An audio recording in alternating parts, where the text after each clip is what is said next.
Tumenggung Kaduliman. Senopati Kendala, cepatlah kemari. Ada apa, Tumenggung? Ada musuh. Musuh? Ya, tentara Kadipaten Pulasari mau menyerang kita. Tentara Kadipaten Pulasari? Ya, tadi pagi Ki Demang Ugana, kepala desa Carangka, datang dan melaporkan bahwa tentara Kadipaten Pulasari telah menduduki desa Carangka. Kenapa tentara Kadipaten Pulasari mau menyerang kita? Kau mungkin belum tahu bahwa yang menjadi penguasa di Kadipaten Pulasari adalah Adipati Karabanga. Adipati Karabanga? Ya. Bukankah beliau putra Gusti Dewi Ayat Nirung, selir baginda almarhum yang nomor 3? Benar. Dan rupanya dia juga mengincar tahta singgasana kerajaan Kuntala. Oh, bedebah. Putra selir yang tidak tahu diri. Aku rasa dia dibujuk orang lain yang berambisi menjadi salah seorang penguasa di kerajaan kita ini. Siapa dia? Gardika. Ah? Gardika? Kepala desa Carangka melihat dengan mata kepala sendiri yang memimpin bala tentara Kadipaten Pulasari adalah Gardika. Oh, Dewata Jagat Batara. Gardika. Dia semakin gila. Marilah kita siapkan angkatan perang kita untuk menghadapi serbuan mereka. Izinkan aku pergi ke desa Carangka untuk menemui Gardika. Oh, jangan Kendala, bahaya. Aku ingin bicara dengan Gardika. Kau bisa ditangkap oleh bala tentara Kadipaten Pulasari. Gardika sampai saat ini belum tahu kalau aku ada di sini. Dan dia tidak tahu kalau aku jadi senopati. Dia yakin bahwa aku sudah pergi ke wilayah wetan. Untuk itu, aku akan menyamar sebagai pendekar, tidak memakai seragam pasukan perang. Baiklah Kendala. Tapi hati-hati. Ya, dan sementara aku pergi ke desa Carangka menemui Gardika, kau siapkan angkatan perang kita. Baik Kendala. Dan ingat, pengalaman yang sudah-sudah. Jangan mengulangi kesalahan para pendahulu kita yang hanya memusatkan kekuatan pada satu blok wilayah, melainkan harus menyebarkan kekuatan secara merata ke seluruh blok wilayah pertahanan. Sebab mungkin musuh cukup cerdik, tidak menyerbu dari satu arah, melainkan dari 2 atau 3 arah, bahkan lebih. Kemudian bentuk satu regu penghubung yang khusus untuk menjaga kontak antar wilayah pertahanan, agar tidak terputus mata rantai pertahanan kita. Paham? Paham Kendala. Nah, aku berangkat.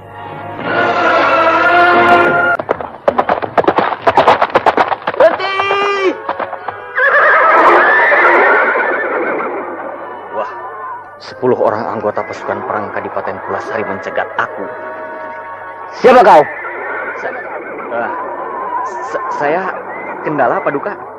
Orang Kuntala. Betul, Paduka. Tangkap! Jangan, Paduka. Salah saya apa? Kau mata-mata. Betul, Paduka. Ada mata-mata. Kok terus terang? Saya memang mata-mata, Paduka. Mata-matanya Tuanku Gardika. Hah? Apa? Mata Kanjeng Gardika? Benar, Paduka. Saya disuruh mengamati gerak-gerik pasukan perang Kuntala. Benar? Benar, Paduka. Kalau tidak percaya, hadapkan saya kepada Tuanku Gardika. Baik. Ayo, ikut aku.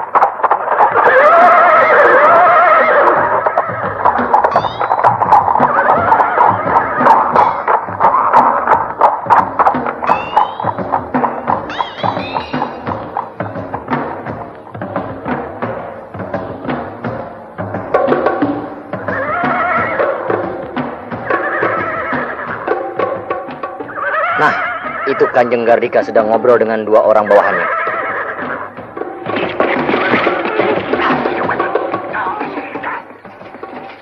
Daulat Kanjeng Gardika, ada seorang mata-mata ingin menghadap. Kendala. Daulat Kanjeng Gardika. Kenapa kau ada di sini? Kebetulan saja. Semuanya boleh pergi. Aku ada urusan penting. Siaga!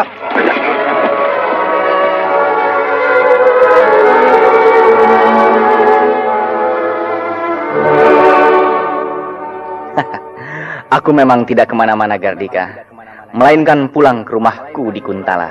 Lalu apa maksudmu menjumpai aku di sini? Mau bergabung lagi? Aku mau mencegah niatmu untuk menyerang Kuntala. Hah? Yang sekarang jadi raja di Kuntala adalah Pangeran Giripati. Aku tahu. Beliau adalah adik kandung Sri Baginda Maharaja Kuntala almarhum. Jadi beliau yang paling berhak menjadi raja. Benar. Lalu, kenapa kau membantu Adipati Karabanga? Dia kan anak dari Selir, tidak berhak jadi Raja Kuntala. Lalu aku harus mengabdi kepada Pangeran Giripati? Ya, sebagai bekas perwira tinggi kerajaan Kuntala. tentu saja kau harus menyokong yang sah. Aku harus menyerahkan leherku untuk dipenggal. Kenapa begitu? Akulah yang membunuh kakak kandungnya. Kalau kau minta ampun, pasti akan diampuni. Mungkin saja aku tidak akan dihukum mati. Tapi dihukum itu pasti. Taruhlah tidak dihukum apa-apa. Namun yang pasti, aku tidak akan mendapat apa-apa. Tapi kalau aku menyokong Adipati Karabanga, aku bisa menjadi pembesar keraton yang paling tinggi. Bahkan aku bisa memudihkan negara. Adipati Karabanga hanyalah boneka.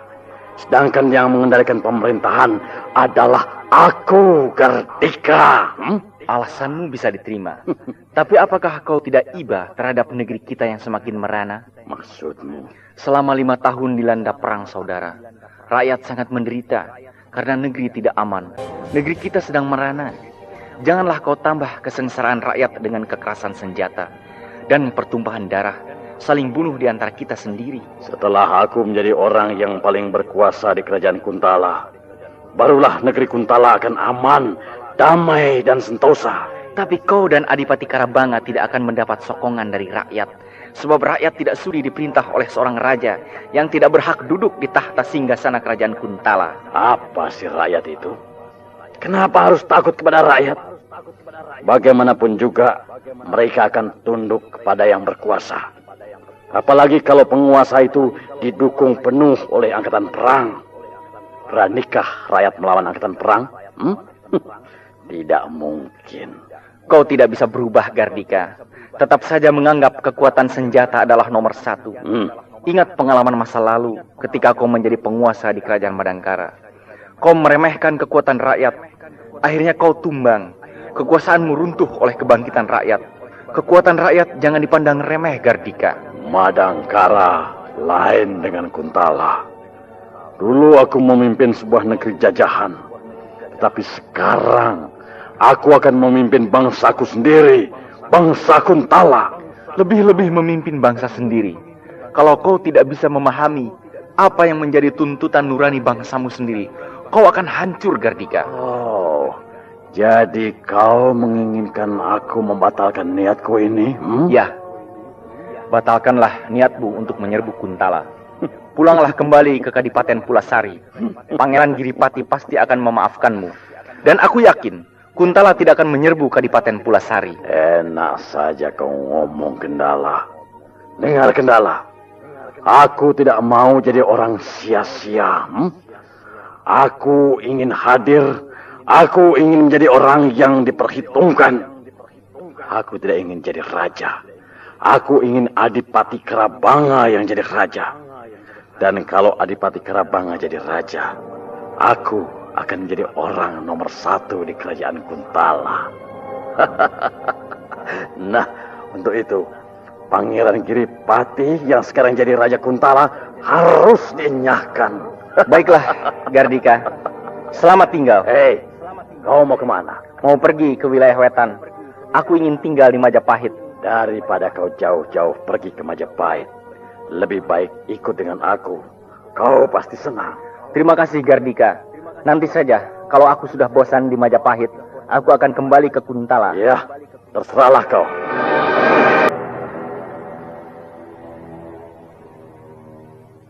Tumenggung Kaduliman. Bagaimana, Kendala?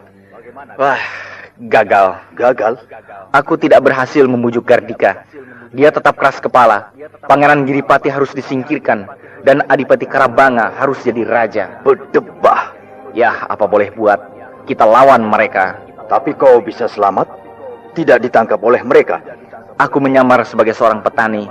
Dan berkata pada Gardika bahwa aku akan pergi ke Majapahit. Menenangkan diri. Oh, begitu. Marilah kita mengatur siasat. Berapa ribu kekuatan mereka? Sebenarnya kekuatan mereka tidak terlalu besar. Tapi yang aku khawatirkan, di sana ada Jaka Lumayung bersama 30 orang muridnya. Jaka Lumayung? Siapa dia? Gurunya Gardika. Tokoh persilatan? Ya, guru besar perguruan serat jiwa. Ilmu kadijayaannya sangat tinggi. Sendirian saja dia bisa menghancurkan 10 regu pasukan perang. Hah? Dia memiliki ilmu pukulan angin topan. Itulah yang aku takutkan. Pasukan perang kita bisa berantakan di sapu angin topan ciptaan mereka. Wah, gawat. Memang berat. Hanya dengan 2 orang saja, Gardika dan Jakalumayung, 3/4 kekuatan angkatan perang kerajaan Kuntala akan bisa mereka binasakan. Belum lagi kalau 30 orang murid-muridnya turun tangan. Mereka harus dihadapi lagi oleh orang dari kaum persilatan. Ya, dan yang bisa menandingi mereka hanya 1 orang, yaitu Brahma. Kalau begitu, kita minta bantuan kepada Brahma. Dia sedang berada di Goa Pantai Selatan, sedang mengobati luka-lukanya. Luka-luka? Ya, dia terluka parah ketika bentrok dengan Gardika. Hingga aku sangsi, apakah dia sudah sembuh atau belum? Lalu, bagaimana kita? Apakah kita akan menyerah saja? Oh, tidak. Aku tidak mau menyerah. Daripada menyerah, lebih baik mati. Aku juga begitu. Sisa hidupku akan aku baktikan kepada negara. Kalau kita ditakdirkan harus kalah, tapi hendaknya akan terhormat. Ya, kebenaran pasti menang.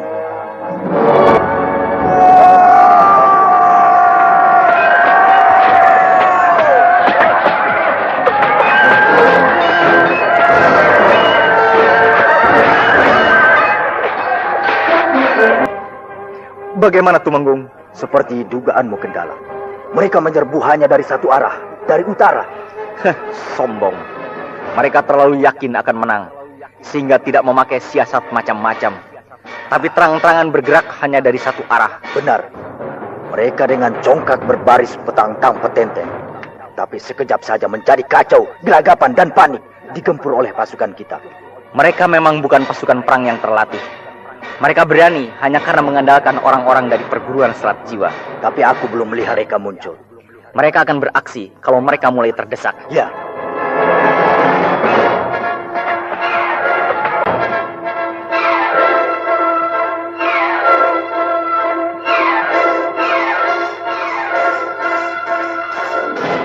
Mereka mulai beraksi.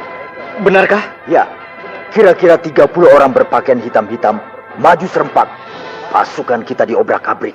Itulah mereka, orang-orang dari perguruan serat jiwa. Cara mereka bertempur sangat aneh. Berlari-larian ke sana kemari, serabutan dengan gerakan yang amat cepat. Bagaikan burung elang, berkelebat-kelebat, menyambar-nyambar, cepat sekali. Wah, sukar diikuti oleh pandangan mata biasa. Hanya dalam waktu sebentar saja, pasukan kita kocar-kacir. Kerahkan gelombang 3 dan 4. Kerahkan seluruh kekuatan angkatan perang kerajaan Kuntala.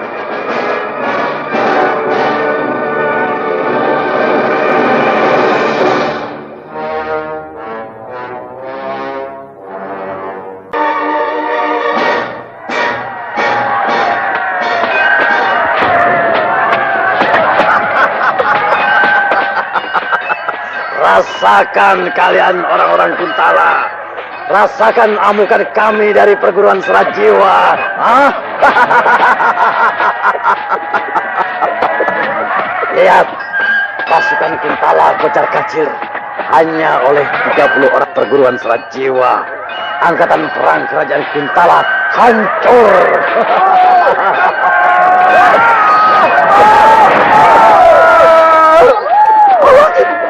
Pasukan dari mana itu? Menyerang dari arah kiri. Jumlahnya ribuan. Hah? Tebah. Mereka juga pasukan perang Kuntala. Rupanya mereka membagi kekuatan menjadi 2 bagian. Jakalumayung! Mereka memaksa kita untuk bekerja. Kau hancurkan pasukan musuh yang datang dari arah kiri. Aku akan menghancurkan pasukan musuh yang datang dari arah kanan.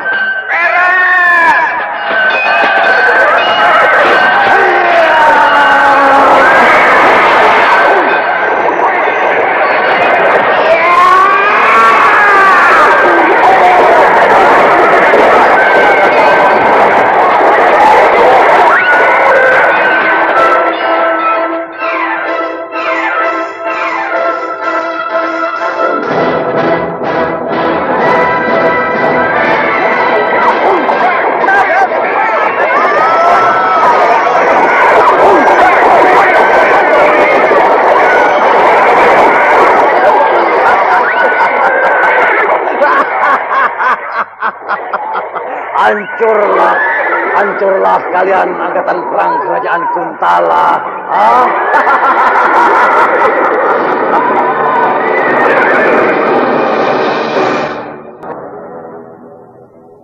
Celaka Kendala. Celaka. Bagaimana Tumenggung? Gardika dan Jakalumayu mengamuk. Benarkah? Mereka benar-benar orang sakti. Bisa mengeluarkan angin topan. Gelombang pasukan kita yang kedua dan ketiga dihancurkan oleh angin topan. Sedangkan gelombang ke-1 dirusak oleh 30 murid-muridnya. Lalu pasukan kita rusak binasa. Lari lintang pukang. Dihempas badai yang dahsyat. Angkatan perang kerajaan Kuntala hancur. Berdebah. Mereka terus maju. Dan sudah sampai di batas gerbang ibu kota. Oh, celaka. Rakyat sudah berbondong-bondong mengungsi. Sebentar lagi mereka akan menghancurkan ibu kota kerajaan Kuntala. Tumenggung Kaduliman, kita harus mengakui kenyataan. Musuh terlalu kuat. Marilah kita ke istana, menghadap kepada Sang Prabu. Sekaligus mengajak beliau untuk meninggalkan kerajaan Kuntala ini. Ya. Baik, Kendala.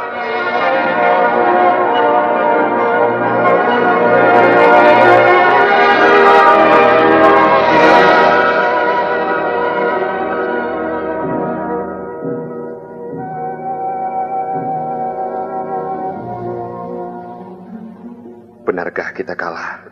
Daulat Tuanku Prabu. Marilah Tuanku, kita tinggalkan istana ini. Kemanakah kita akan pergi? Sekehendak Tuanku. Aku ingin ke Madangkara. Ke Madangkara? Ya, aku ingin berlindung kepada Brahma. Hamba setuju, Tuanku. Di Madangkara kita akan aman. Kau bagaimana, Kendala? Daulat Tuanku. Hamba menurut kemana Tuanku pergi. Marilah, kita berangkat. Daulat Tuanku.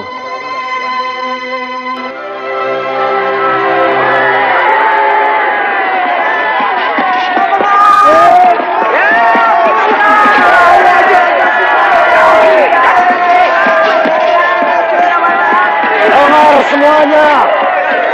Jangan berteriak-teriak terus. Dengarlah, aku mau bicara. Wahai pasukan perang Kadipaten Pulasari, kalian adalah angkatan perang yang hebat. Hanya dalam waktu 1 hari, kerajaan Kuntala runtuh. Angkatan perang Kuntala sudah menyerah. Rakyat negeri ini sudah takluk. Kita menang perang dengan gemilang. Sekarang kita sudah berada di ibu kota kerajaan Kuntala. Dan keraton serta istana raja sudah dikepung. Sekarang kalian boleh istirahat. Aku dan 10 orang anggota pasukan pengawal akan masuk ke dalam istana. Lakukan!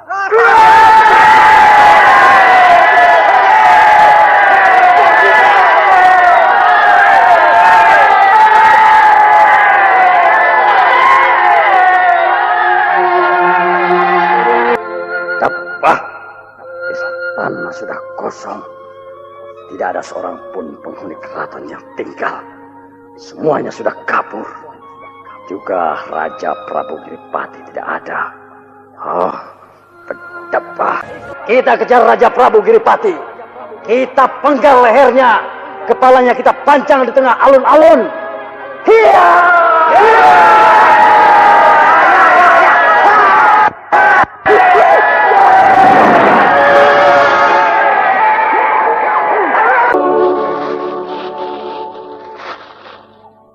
Kita sudah sampai di mana, Kendala?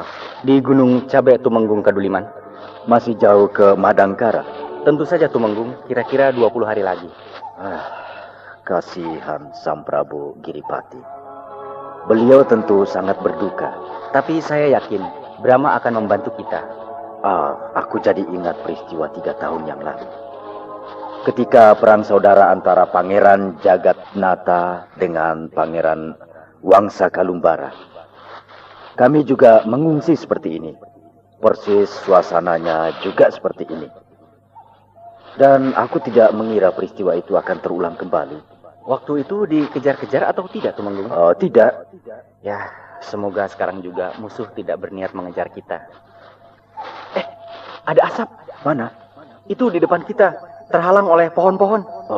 Mungkin ada petani sedang membakar rumah. Mari kita hampiri. Ayo.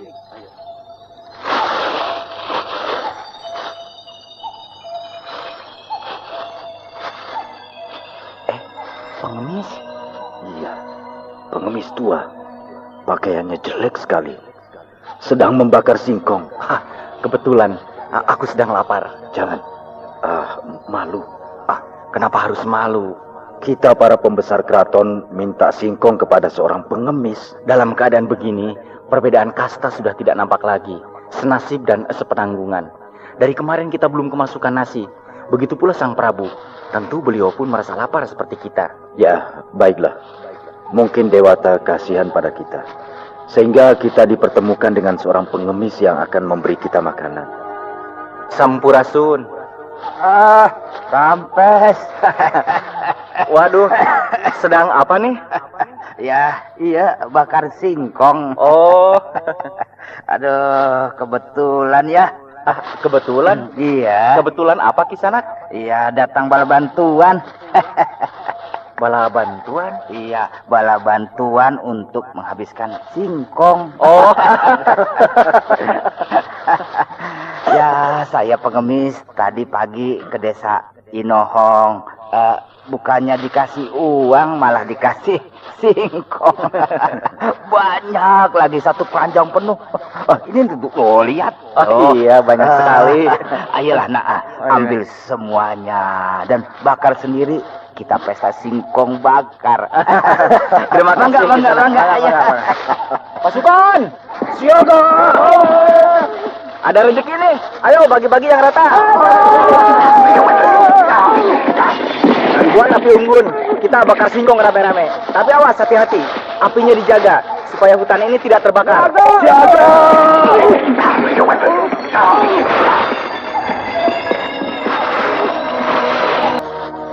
Wah, ini pasukan dari mana? Dari Kuntala, Pak. Jangan panggil Pak. Saya ini pengemis. Panggil saja si Rawon. Oh iya, ya Rawon. Mau perang? Perangnya sudah, Pak. Oh, pulang perang. Ya, bukan pulang perang, Pak. Lari. Lari? Ampun, Paduka. Saya tidak tahu kalau Tuan adalah Paduka Tumenggung. Habis pakaiannya aja. Kami memang sengaja berpakaian begini supaya tidak terlalu menyolok. Oh, menyamar begitu? Ya, begitulah. Iya. Dan kau tahu, Rawon, siapa itu yang duduk bersandar pada sebatang pohon kecil? Siapa dia? Beliau adalah Raja. Raja. Ya, Raja Kerajaan Kuntala, Sang Prabu Giripati. Aduh, jagat Dewa Batara. Kasihan. Raja kok kalian bawa asruk-asrukan. Tentu beliau sangat letih ya. Namanya juga melarikan diri, Rawon. Ya, beginilah nasib kami. Capek, lapar, kurang tidur, dan sebagainya. Ini tujuannya mau kemana? Mau ke Madangkara? Oh, maksudnya mungkin ya mau minta perlindungan kepada Sri Baginda Maharaja Brahma Kumbara. Betul, Rawon. Kami akan mohon kemurahan hati Baginda Brahma agar sudi melindungi kami dari kejaran musuh. Iya, pasti kalian akan dilindungi. Sebab Tuanku Brahma adalah seorang raja yang penuh belas kasih. Apakah kau pernah bertemu dengan beliau? Bertemu sih tidak, tapi melihat. Di mana? Waktu saya sedang ke Madangkara. Wah, saya lihat beliau sedang melihat-lihat keadaan negeri. Beliau tidak naik kereta kerajaan seperti raja-raja yang lain, tapi menunggang kuda. Berpakaian biasa saja, tidak memakai pakaian raja yang gemerlapan. Jadi lebih nampak seperti seorang ksatria kerajaan yang sedang berjalan-jalan meninjau keadaan dalam negeri gitu. Lalu? Ya, sepanjang jalan yang dilaluinya, rakyat duduk di tepi jalan dan menyembah dengan takjim. Kemudian beliau turun dari kuda, lalu mendekati rakyat dan berbincang-bincang. Aduh, nampak beliau dekat sekali dengan rakyatnya dan sangat memperhatikan kesejahteraan rakyat. Ya. Kepung! Tara Pulasari! Ada musuh!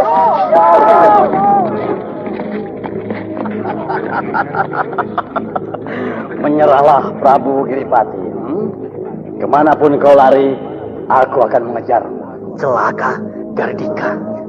Iya, kita sudah dikepung. Temanggung, kau atur pasukan kita. Lindungi Sang Prabu Giripati. Aku mau bicara dengan si Gardika itu. Baik, baik. Gardika! Oh, kau Kendala. Aku minta kau jangan mengganggu kami. Kendala, kau apa-apa? Kenapa kau ikut dengan rombongan Raja Giripati? Aku berpihak pada raja yang sah. Pedepah! Kau mau melawan aku? Gardika, kau sudah menang. Sudahlah. Kenapa kau mengejar kami? Prabu Giripati harus dihukum mati. Kenapa? Apakah kau belum puas dengan kemenangan yang sudah kau dapatkan? Keturunan Raja Kuntala harus dihabiskan. Kalau tidak, bakal bikin runyam di kemudian hari. Aku akan melindungi Sang Prabu Giripati. Bunuh kau Kendala. Bunuhlah. Aku sudah siap. Kendala, kau jangan ikut campur. Meskipun persahabatan kita sudah putus, tapi jangan berakhir dengan bentrokan di antara kita. Minggirlah. Pergilah kemana kau suka. Jangan halang-halangi rencanaku. Kau yang harus pergi, Gardika. Biarkan Sang Prabu Giripati pergi dengan merdeka. Dan kau pulanglah ke Kuntala. Jadilah kau orang yang paling berkuasa. Perbuatlah sesukamu dengan kerajaan Kuntala. Aku tidak akan ambil peduli. Tapi aku mohon, Prabu Giripati jangan diganggu. Apa? Aku tidak akan tenang kalau Prabu Giripati masih hidup. Kalau begitu, kau yang aku bunuh. Kau mau membunuhku? Ya, kau membantu pihak yang salah. Kau yang harus mati. Baik Kendala. Pasukan Kampung!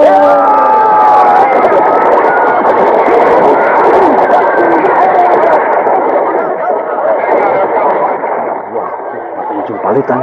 Ada apa? Lihat Tumenggung Kaduliman. Tentara musuh berjatuhan, bergelimpahan. Iya, padahal pertarungan baru mulai. Ini tidak wajar. Pasti ada yang ikut campur dari pihak luar. Lihat Kendala.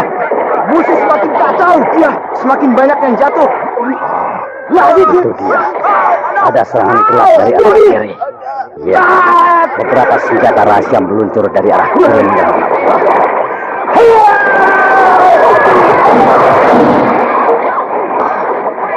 Itu dia orangnya.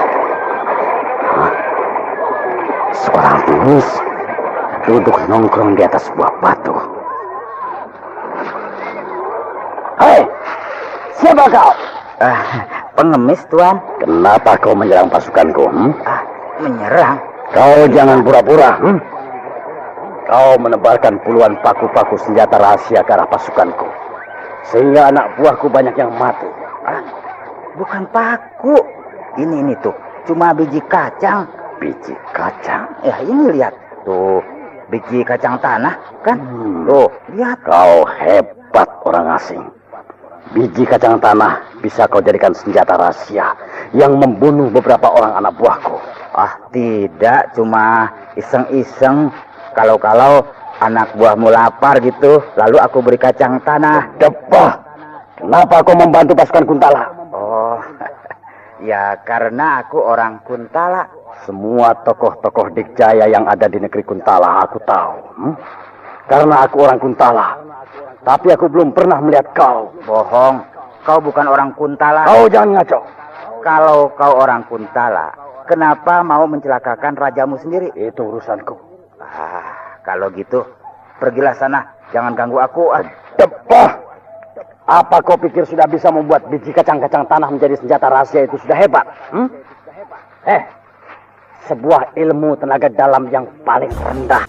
Kubunuh kau.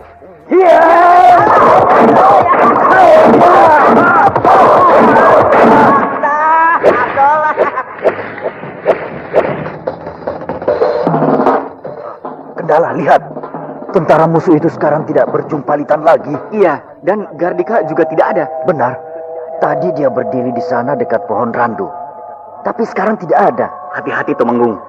Dia orang licik. Iya.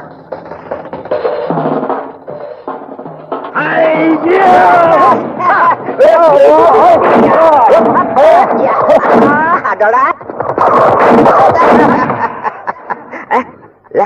Kenapa berhenti, Gardika? Kau hebat pengemis.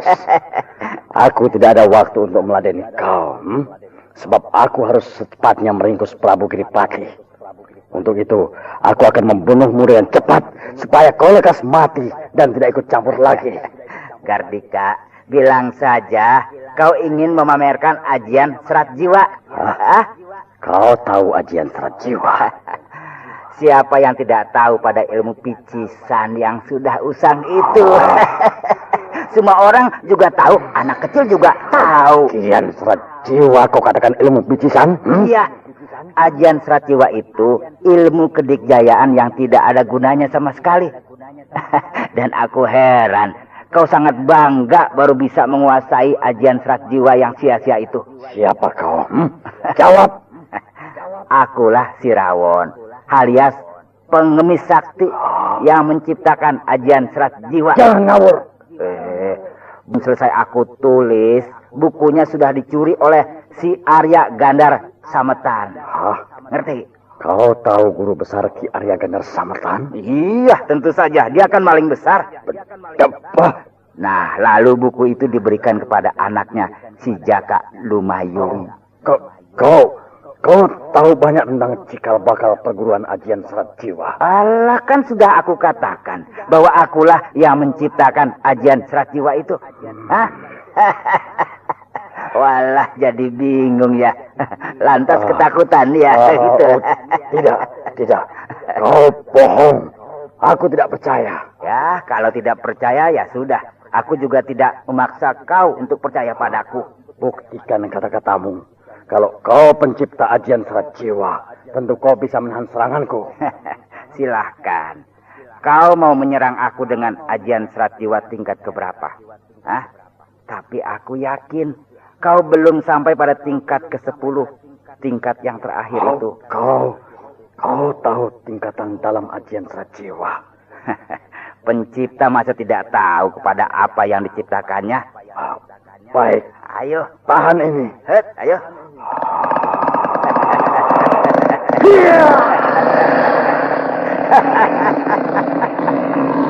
Ajian serat jiwa tingkat ke-6. Dia tahu yang aku praktekkan. Ajian serat jiwa tingkat ke-6. Masa bodoh. Kau tahu atau tidak? Ayo, tahanlah seranganku. Baik, aku akan memusnahkan ajian serat jiwa itu dengan ajian serat jiwa juga. Tapi dengan tingkat yang lebih tinggi, tingkat ke-7. Benar kau.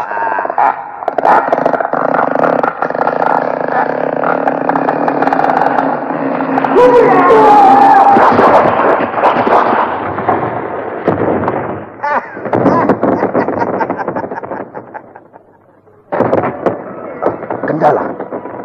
Aku mendengar sebuah ledakan. Aku juga. Suaranya terdengar dari sebelah sana. Mungkin di sana ada pertarungan. Ayo, kita lihat. Ayo. Bagaimana, Gandika? Kau percaya padaku? Iya. Kau bisa menguasai ajian serat jiwa tingkat ke-7. Tapi tadi aku hanya menguji kau. Maka aku menyerang kau hanya dengan tingkat ke-6. Sekarang aku ingin tahu, apakah kau sanggup melawanku? Aku akan menyerang kau dengan tingkat ke-9. 9? Kau terkejut? Oh, bukan terkejut, tapi rasanya aneh. Orang tolol macam kau bisa sampai di tingkat ke-9. Jangan sebut Gardika kalau tidak bisa menguasai ajian serat jiwa dengan cepat. Ya, baiklah. Aku ingin tahu macam apa kau cara matek ajian serat jiwa tingkat ke-9 itu. Ayo. Baik.